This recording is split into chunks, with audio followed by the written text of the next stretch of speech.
हे नारायण, आपको कोटि कोटि प्रणाम। हे विश्वेश्वर, प्रणाम। आपको असंख्य प्रणाम। हे पद्मनाभ, मैं कौन हूं, मुझे बताने की कृपा कीजिए। हे वासुदेव, मुझे अस्तित्व दिया है तो पहचान भी दीजिए, परिचय भी प्रदान कीजिए। जो मैं हूं वही आप हैं, और जो आप हैं वही मैं हूं। मैं विष्णु हूं, आप ब्रह्मा हैं, और आप महेश हैं। हम तीनों ही एक ही अस्तित्व के तीन रूप हैं, त्रिमूर्ति हैं। परंतु हे देव, मेरे होने का उद्देश्य क्या है, मेरा लक्ष्य क्या है? हे ब्रह्मा, सृष्टि की रचना होनी है, संसार का निर्माण होना है, जीवन का जन्म होना है, और ये सारे कार्य आप ही को तो करने हैं। आप विधाता हैं, सृष्टि में जन्म लेने वाले जीवन के जन्मदाता हैं। और हे परमेश्वर, मेरी रचना क्यों हुई है? हे महेश, हे शिव शंकर, निर्माण और विनाश, जन्म और मृत्यु एक क्रम है, एक चक्र है। जो बना है उसे समाप्त भी होना है, जिसने जन्म लिया है उसे मृत्यु भी आनी है। यह क्रम चलता रहेगा, यही प्रकृति का नियम है। आरंभ ब्रह्मा है, और हे महेश, आप अंत हैं, और आप दोनों के बीच मैं स्वयं विष्णु पालन करता हूं।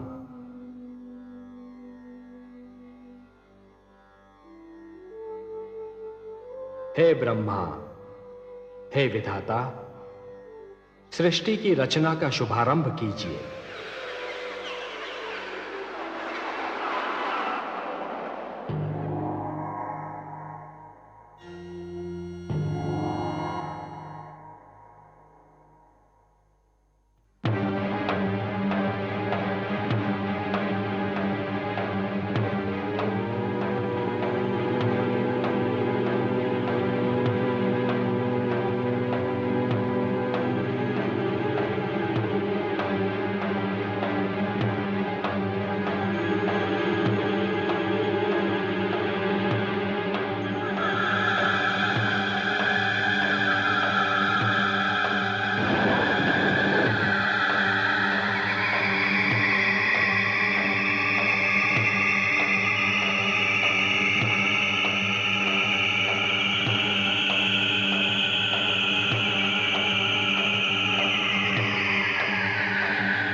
प्रणाम परमेश्वर, प्रणाम। हे नारायण, आपको कोटि कोटि प्रणाम। हे नाथ, हे सर्वशक्तिमान, आप तो अपने आप में ही संपूर्ण थे, फिर मेरी रचना करने की क्या आवश्यकता थी? हे महादेवी, जैसे एक पुष्प सुगंध के बिना, वृक्ष फल के बिना और दर्पण छाया के बिना अधूरा होता है, उसी प्रकार एक पुरुष नारी के बिना अधूरा है। और ये तो केवल हम ही जानते हैं ना महादेवी, कि संसार को ममता और स्नेह और एक पुरुष को प्रेरणा, संघर्ष की शक्ति और जीवन भर का साथ केवल एक नारी ही दे सकती है। इसीलिए हमने आपकी रचना की है, और हम आपको एक सुंदर सा नाम भी देने जा रहे हैं, लक्ष्मी। संसार हमारे नाम से पहले आपका नाम लेगा, हमें लक्ष्मी नारायण के नाम से पुकारेगा। लक्ष्मी नारायण।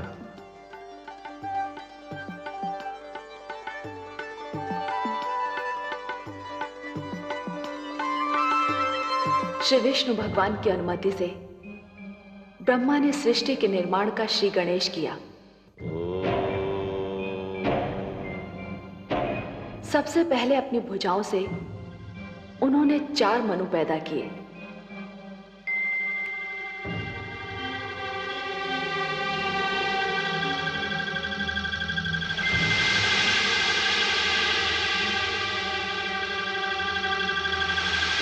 और उनसे मानव जाति की उत्पत्ति का भार उठाने को कहा।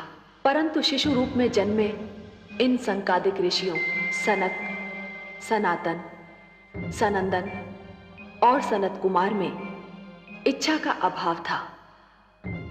मैं तुम्हें आज्ञा देता हूं, जो कार्य तुम्हें सौंपा है उसे तुम पृथ्वी पर जाकर पूर्ण करो।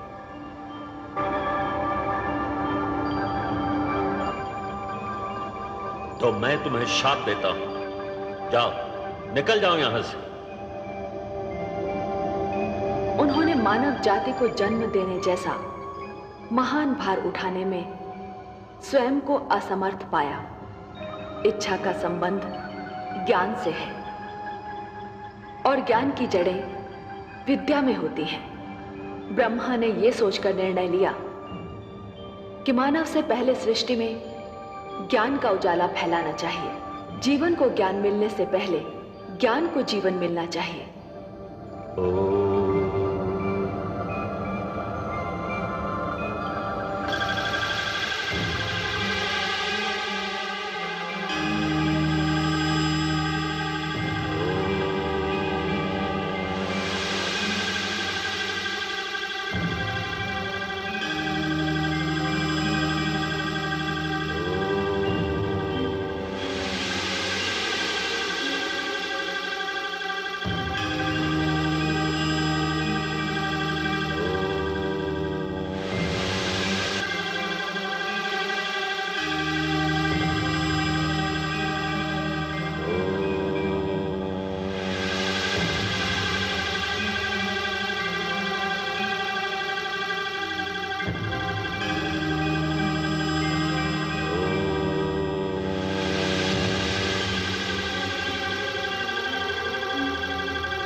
उन्होंने अपने शरीर से 7 आचार्यों को जन्म दिया और उनसे कहा, हे आचार्य जनों,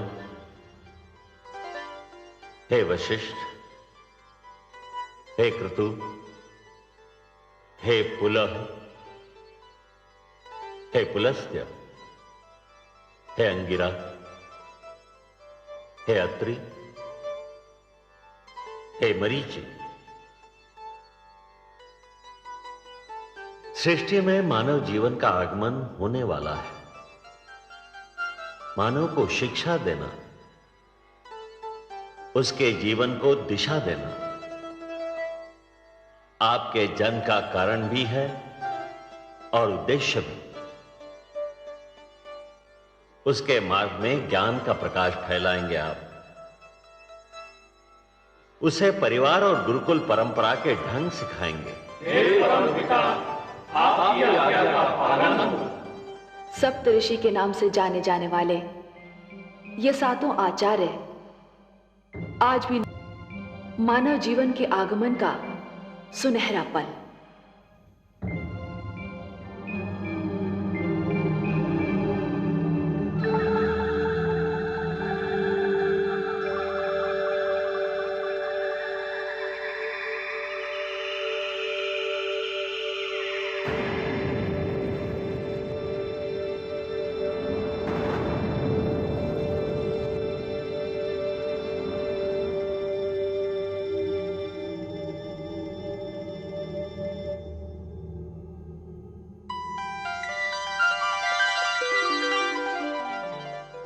प्रणाम प्रभु।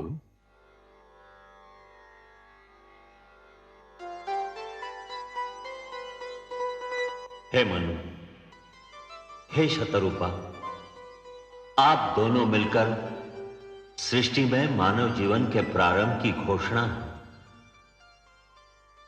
जीवन रचना की शक्ति अब मैं आप दोनों को प्रदान करता हूं।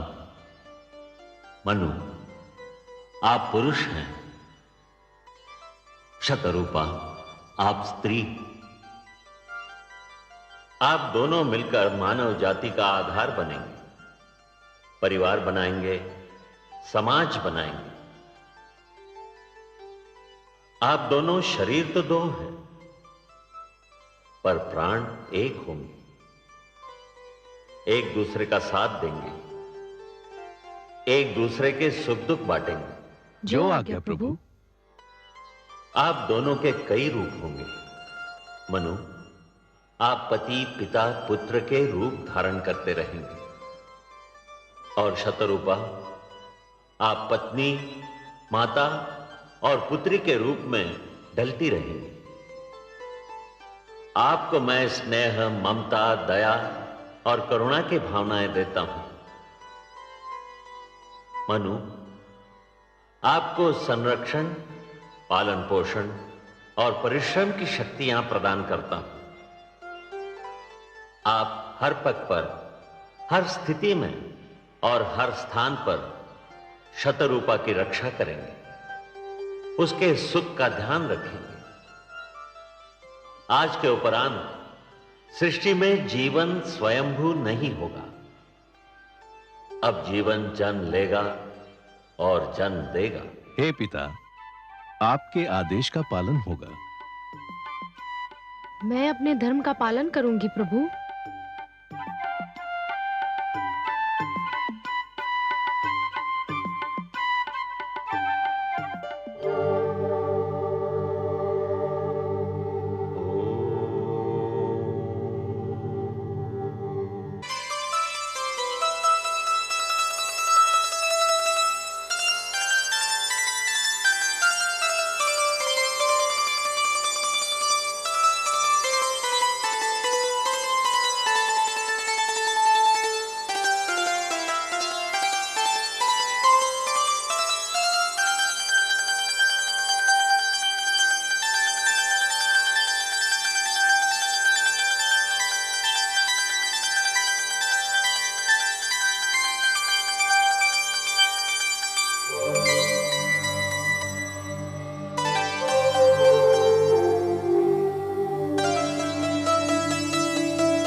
कहाँ चले गए थे आप?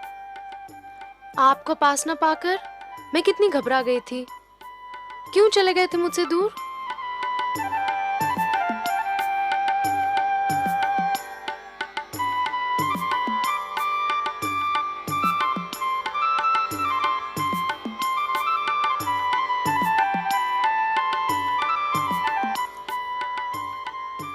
ऐसे क्या देख रहे हैं आप? देख नहीं रहा हूं देवी, सोच रहा हूं। क्या सोच रहे हैं?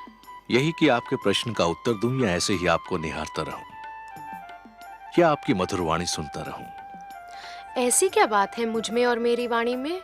आपको सामने पाकर मुझे ऐसा लगा जैसे उषा की लालिमा, पुष्प की कोमलता, चंद्रमा की शीतलता और झरनों की मधुरता सब एक ही शरीर में ढल गई हों।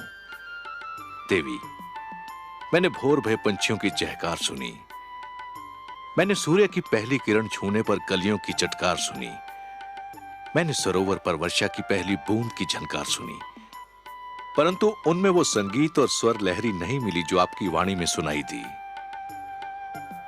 विश्वास नहीं होता कि ये सब क्यों हो रहा है, कैसे हो रहा है। कहीं ये कोई सपना तो नहीं, या स्वयं आप भी कोई सपना तो नहीं? तो मुझे छूकर देखिए, सपने को तो हाथों से छुआ भी नहीं जा सकता।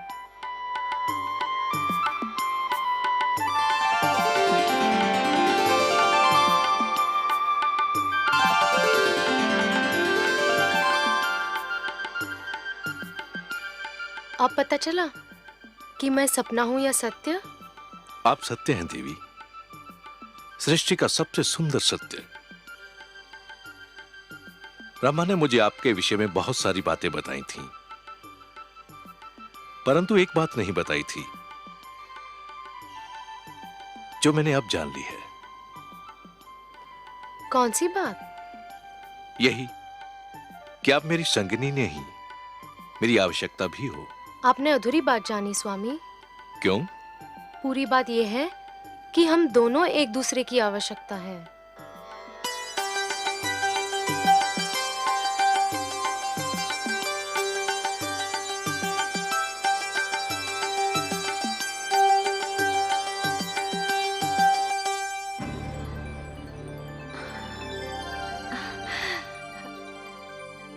धन्य है आप प्रभु, आज आपकी लीला का एक अनोखा रंग देखा है मैंने। कितना सुंदर है ये संसार, कितनी अनुपम है ये रचना, ये प्रेम, ये भावना, ये स्नेह।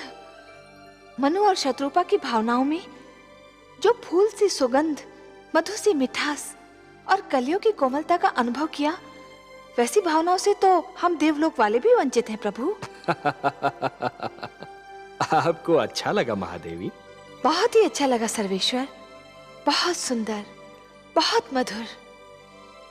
ये भावनाएं और इनको प्रदर्शित करने की शक्ति केवल मानव जाति को मिली है। यदि मानव ने इन भावनाओं की रक्षा की तो ये भावनाएं उसे जीवन की प्रेरणा देंगी, उन्नति की शक्ति देंगी, उसे शांति का मार्ग दिखाएंगी। ये प्रेम, ये स्नेह और एक दूसरे का आदर करने की यह भावना ही मानव जाति को संस्कृति देगी, सभ्यता देगी, उसे उत्थान का मार्ग दिखाएगी। और यदि मानव ने इन भावनाओं को त्याग दिया तो वो पशु और पिशाच के स्तर से भी नीचे जा गिरेगा। मेरी तो प्रार्थना है कि ऐसा दिन कभी ना आए प्रभु। ये सुंदर संसार यूं ही बसा रहे, प्रेम की ये शीतल धूप यूं ही बिखरी रहे, जीवन यूं ही मुस्कुराता रहे। मुझे तो इस धरती और इस जीवन से स्नेह हो गया है प्रभु। भगवान श्री विष्णु की मुस्कान मेरे आंगन में रक्त की बाढ़ आ गई।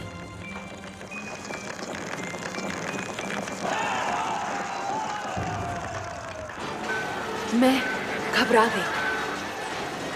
मैंने मानव को बार बार पुकारा, पर हाहाकार में उसने तो मेरी पुकार नहीं सुनी। परंतु मेरी ये पुकार देवलोक तक पहुंच गई।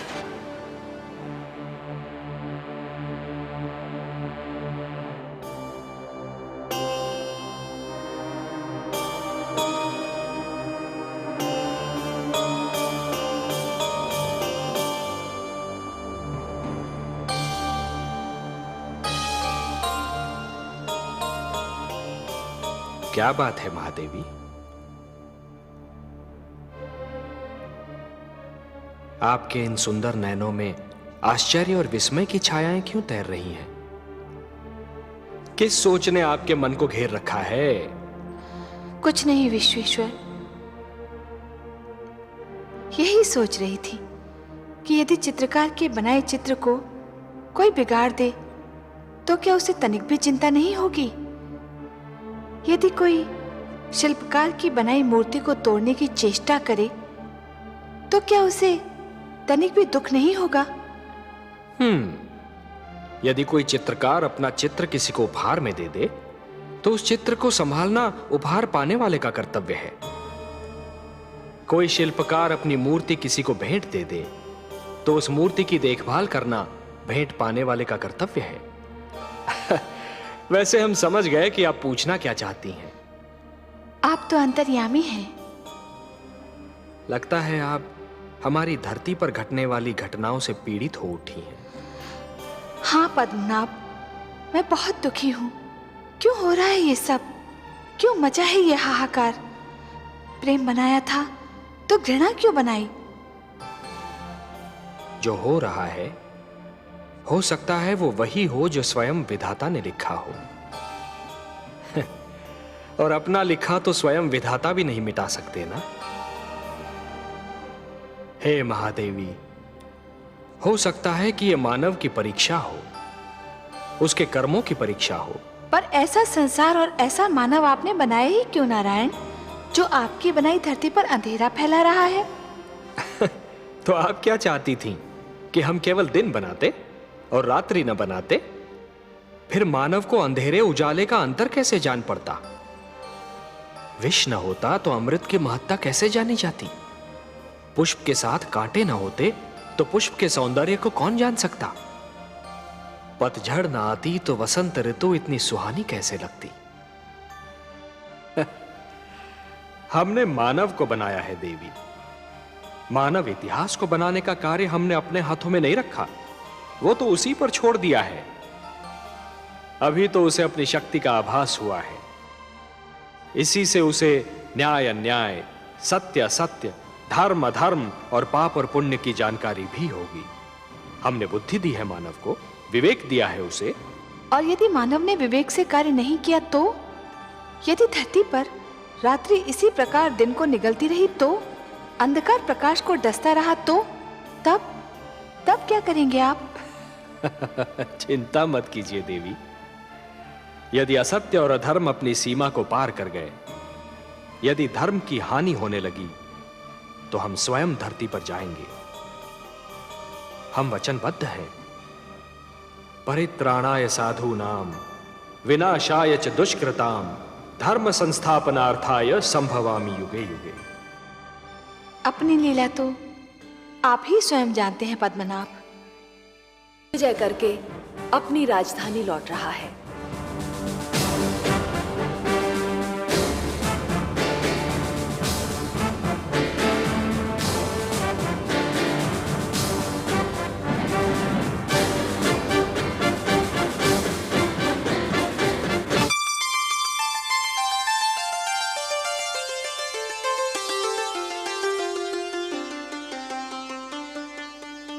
महारानी सुनीति की जय हो। महाराज उत्तानपाद दिग्विजय से लौटकर आ गए हैं। महारानी चलकर उनका स्वागत नहीं करेंगी?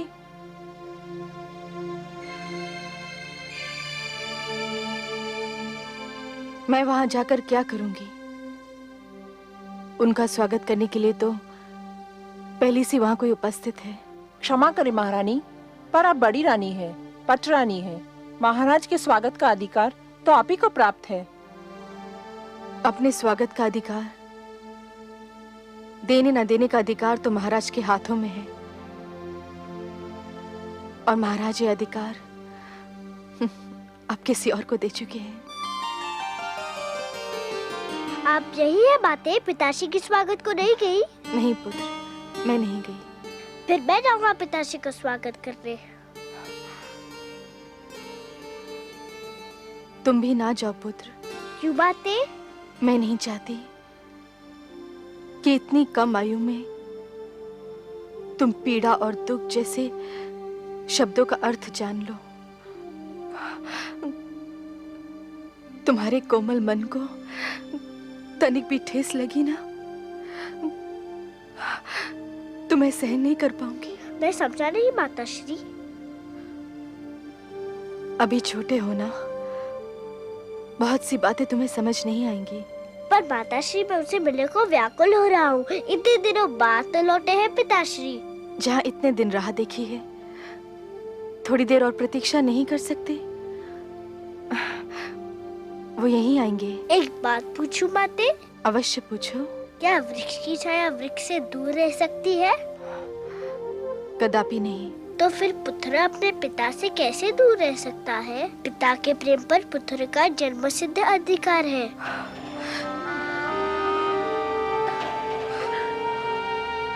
सारा झगड़ा ही तो अधिकारों का है पुत्र ध्रुव।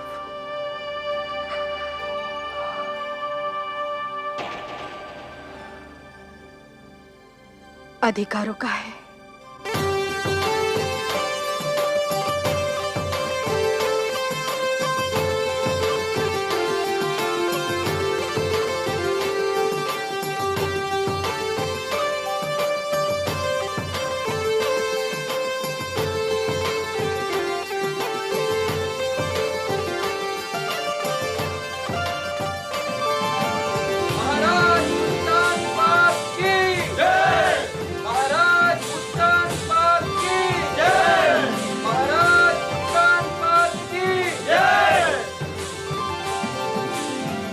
महारानी,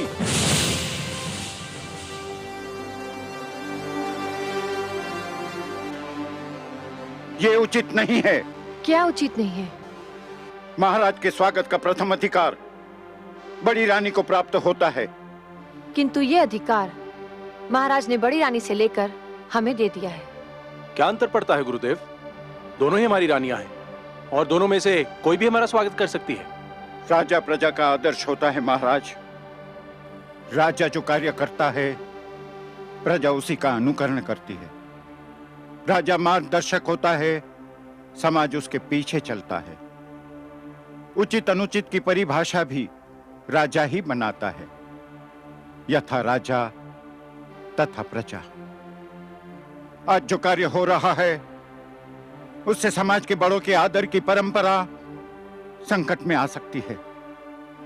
और जब छोटे बड़ों का सम्मान करना छोड़ देंगे तो समाज में उथल पुथल मच जाएगी। और जब समाज में उथल पुथल हो तो राज्य की स्थिरता डगमगा जाती है।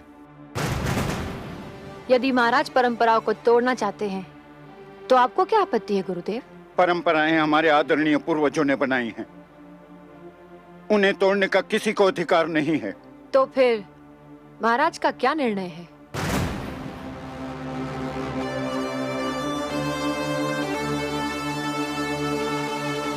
हमारा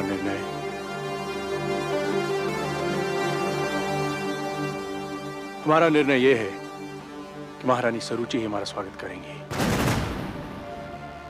यदि आपका यह निर्णय है तो फिर किसी का भी उपदेश मुझे रोक नहीं सकता। पति का आदेश मानना ही पत्नी का धर्म है और ये धर्म मैं निभाकर ही रहूंगी।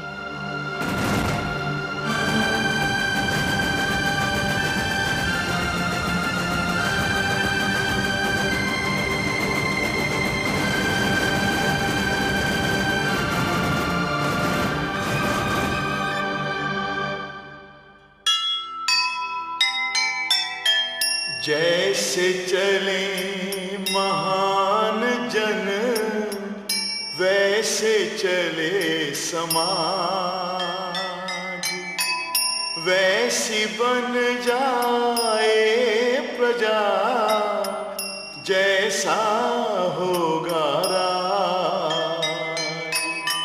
टूटी अगर परंपरा टूटेंगे आदर्श,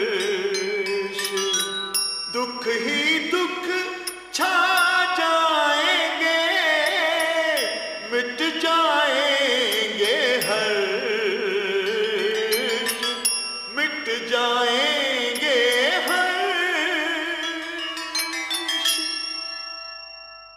विष्णुपुरा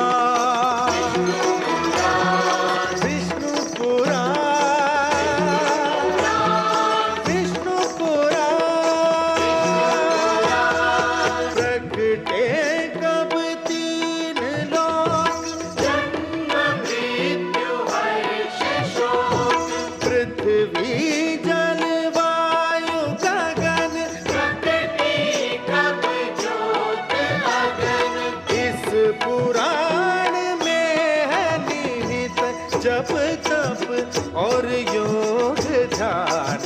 विष्णु पुराण